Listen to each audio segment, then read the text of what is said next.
හොඳයි. එහෙනම් අපි මේ කතාවට බහිමු. ගොඩක් දෙනෙට තියෙන සමහර වෙලාවට එක ඇඟිල්ලකින් හරියටම මෙන්න මෙතනයි කියලා පෙන්වන්න පුළුවන් අර කරදරකාරී යටි කොන්දේ වේදනාව. අන්න ඒක ගැන තමයි මේ කතා කරන්න යන්නේ. අපි බලමු මේකට ඇත්තම හේතුව මොකක්ද? ඒ වගේම ක්ෂණිකව සහ දිගුකාලීනව සහනයක් ලබා ගන්න කොහොමද කියලා. මුලින්ම මේ ප්‍රශ්නේ ගැන පොඩ්ඩක් හිතමු.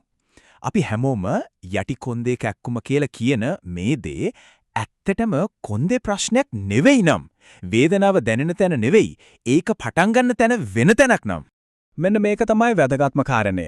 මේ කියන්නේ කොන්ද පුරාම පැතිරිලා යන වේදනාවක් ගැන නෙවෙයි. කෙනෙක්ට පුළුවන් නම් වේදනාව තියෙන තැනටම ඇඟිල්ල තියන්න. අන්න එතන තද කරාම වේදනාව තට්ටම දිගේ පහළට යනවා වගේ දැනෙනවා නම් අපි කතා කරන්නේ එකම ගැටලුවක් ගැන වෙන්න හොඳට මීට තියෙනවා. එහෙනම් බලමු මේ වේදනාවට ඇත්තටම වග කියන්න ඕන කවුද කියලා. අපි අපේ අවධානය කොන්දෙන් චුට්ටක් පහළට, ඒ කියන්නේ උකුල ප්‍රදේශයට ගෙනියන්නයි හදන්නේ. ඔන්න ඉන්න වැරදිකරු ග්ලූටියස් මීඩියස්. මේක තියෙන්නේ අපේ ප්‍රධාන තට්ටම් පේශියට යටින් ටිකක් උකුලේ පැත්තට වෙන්න. යටි කොන්ද හරහා අත් දෙක ගෙනිච්චොත් උල්විච්ච අස්ති දෙකක් අහුවෙනවා. අන්න ඒවට තමයි PSIS කියන්නේ. ඔන්න ඕකෙන් ටිකක් එළියට වෙන්න තමයි මේ ග්ලූටියස් මීඩියස් පේශිය තියෙන්නේ. අර වේදනාව දැනෙන්නෙත් බොහෝ වෙලාවට හරියටම එතන. දැන් බලන්න මේ පේශියේ වැඩේ සහ ප්‍රශ්නය අතර තියෙන සම්බන්ධය. මේකේ ප්‍රධානම රාජකාරීතාවය තමයි අපි ඇවිදිනකොට උකුලේක මට්ටමක, ඒ කියන්නේ ස්ථාවරව තියාගන්න එක. හැබැයි මේ පේශිය දුර්වල වුණාම ඒකේ ගැස්මක්, එහෙම නැත්නම් ස්පැසම් එකක් ඇති වෙනවා. අන්න ඒ ගැස්ම තමයි අපිට යටි කොන්දේ වේදනාවක් විදියට දැනෙන්නේ. ප්‍රශ්නේ තියෙන්නේ උකුලේ. හැබැයි වේදනාව දැනෙන්නේ කොන්දට. ඉතින් මේ පේශියට ප්‍රධාන වැඩ දෙකක් තියෙනවා. එකක් කකුල පැත්තට උස්සන එක. හැබැයි ඊටත් වඩා වැදගත් දේ තමයි අපි එක කකුලක් උස්සලා ඉස්සරහට තියද්දී අපේ ඇඟ අනිත් පැත්තට ඇල නොවි උකුල කෙලින් තියාගන්න එක. මේක හරියට වැඩ කළේ නැත්නම් අපේ ඇවිදින විලාසය පවා වෙනස් වෙනවා. හරි. එහෙනම් බලමු තමන්ගේ ග්ලූටියස් මීඩියස් පේශියේ දුර්බලකමක්, ඒ කියන්නේ අසමතුලිතතාවයක් තියෙනවද කියලා චෙක් කරගන්නේ කොහොමද කියලා මේක ගෙදරදීම කරන්න පුළුවන් හරිම සරල ටෙස්ට් එකක්. කැලින් හිට ගන්න. මුලින්ම එක කකුලක් පොළවෙන් උස්සන්න. ඊට පස්සේ ඒක බිම තියලා අනිත් කකුල උස්සන්න. මේක කරද්දී ඇඟට මොකද වෙන්නේ කියලා හොඳට අවධානයෙන් ඉන්න එක තමයි වැදගත්. ඔන්න ඕක තමයි ප්‍රතිඵලය. එක කකුලක් උස්සද්දී ඇඟේ බර අනිත් පැත්තට දාන්න වෙනවා නම්, එහෙම නැත්නම් උරහිස් එක පැත්තකට ඇලවෙනවා නම්, ඒකෙන් පෙන්වන්නේ පැති දෙකේ පේශිවල ශක්තියේ අසමතුලිතතාවයක් තියෙනවා කියන එකයි.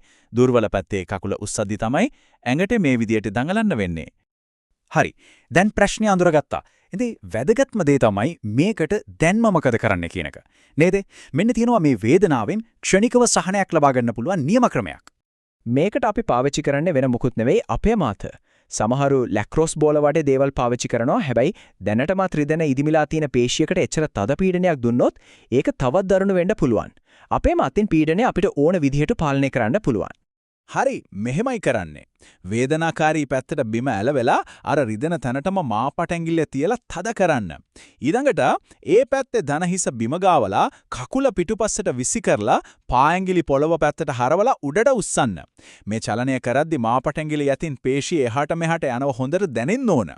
මේ චලනය හැමින් හොඳ පාලනයකින් 10 වතාවක් කරන්න. හැම වතාවකදීම පේශිය හරියටම ෆ්ලොස් වෙනවා. ඒ කියන්නේ පිරිසිදු වෙනවා වගේ දැනෙනකන් කරන එක තමයි වැදගත්. 10 වතාවක් කළාට පස්සේ තත්පර 10ක් විතර පොඩි විවේකයක් අරගෙන ආයමත් අර අන්තිම ඉරියව්වට යන්න. ඒ කියන්නේ කකුල පිටිපස්සට දාලා උඩට උස්සලා තියාගන්න. දැන් පුළුවන් තරම් තදින් ඒ පේශිය සංකෝචනය කරලා අල්ලගෙන ඉන්න. මේකෙන් වෙන්නේ අර ගැස්ම ඇති වෙලා තියෙන පේශිය හොදටම වෙහෙසටපත් කරලා ඒක ලිහිල් වෙන්න සලස්වන එක. ක්ෂණික සහනය හරි. ඒත් වැදගත්ම දේ තමයි මේ වේදනාව ආයතනක නවත්තන එක. නේද?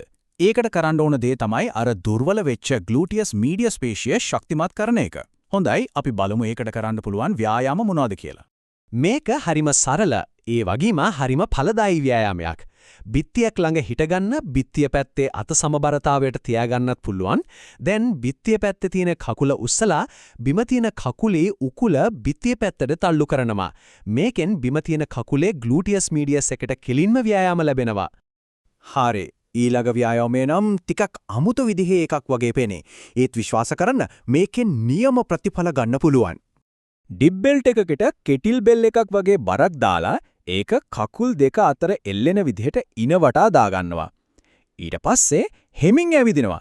හැම පියවරක් ගානෙම අර බර පාලනය කරන්න ග්ලූටියස් මීඩියස් එකට අමතර මහන්සියක් දාන්න වෙනවා. මේක ඒ පේශි ශක්තිමත් කරන්න තියෙන හොඳම ක්‍රමයක්. අන්තිම ව්‍යායාමය තමයි අපි මුලින්ම ෂණික සහනයට පාවිච්චි කරපු අර ෆ්ලොසිං චලනයම. හැබැයි මේ සැරේ මාපට ඇඟිල්ලෙන් තද කරන්නේ නැහැ. නිකම්ම ඒ චලනය කරනවා. මේක දෙපැත්තටම කරන්න පුළුවන් තරම් වාර ගණනක් කරලා ඒ පේශීවල විඳ දරා ගැනීමේ හැකියාව වැඩි කරගන්න එක තමයි ඉලක්කය. ඉතින් මේ හැම දෙයකින්ම ගන්න තියෙන ප්‍රධානම පාඩම තමයි මේ වේදනාව එනකන් ඉඳලා ඒකට බෙහෙත් කරනවට වඩා වේදනාවට මූලික හේතුව ඒ කියන්නේ අර පේශී දුර්වලතාවය හඳුනාගෙන ඒක ශක්තිමත් කරන එක තමයි දිගුකාලීන විසඳුම වෙන්නේ. අවසාන වශයෙන් මේ ප්‍රශ්න ගැන පොඩ්ඩක් හිතන්න. යටිකොන්දේ වේදනාව වගේම අපි එදිනෙදා අත්විඳින තවත් කොයිතරම් වේදනාවල ඇත්ත හේතුව අපි හිතාගෙන ඉන්න දෙයට වඩා හාත්පසින්ම වෙනස් එකක් වෙන්න පුරවන්ද?